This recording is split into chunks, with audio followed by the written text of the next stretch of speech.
वजीराला रेवंत रेड्डी ने नागर कर्नूल जिले के अमराबाद मंडल के माचारम में इंदिरा सौरागिरी जला विकासम स्कीम का आगाज़ किया। इस मौके पर वजीराला ने खिताब करते हुए कहा कि हुकूमत की जानिब से नल्ला इलाके की तरक्यात के लिए खुसूसी मनसूबा तैयार किया जाएगा और इन्होंने नल्ला डिक्लेरेशन को भी जारी किया। नल्ला एलामिया के जरिए कबाइलियों की बहबूद के लिए 12,600 करोड़ रुपए के जरिए तरक्याती काम अंजाम दिए जाएंगे।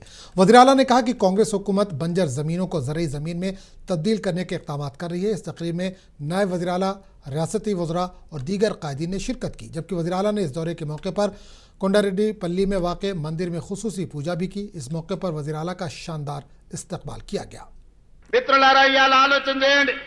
రైతులు కావచ్చు, మహిళలు కావచ్చు, విద్యార్థి నిరుద్యోగ యువకులు కావచ్చు, ఈ రాష్ట్రానికి తీసుకొస్తున్న పెట్టుబడులు కావచ్చు, 16 నెలల్లో 3 లక్షల కోట్ల రూపాయల పెట్టుబడులు తెచ్చి ప్రపంచ దిగ్గజ కంపెనీలను హైదరాబాద్ కు రప్పించి ఈ రోజు అభివృద్ధి పదం వైపు మనం నడిపిస్తున్నాం।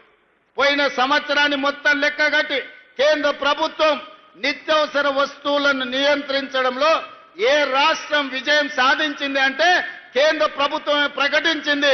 తెలంగాణ రాష్ట్ర ప్రభుత్వం నిత్యావసర వస్తువులను నియంత్రించి పేదలకు అందుబాటులో తీసుకొచ్చింది। నెంబర్ 1 రాష్ట్రం తెలంగాణ।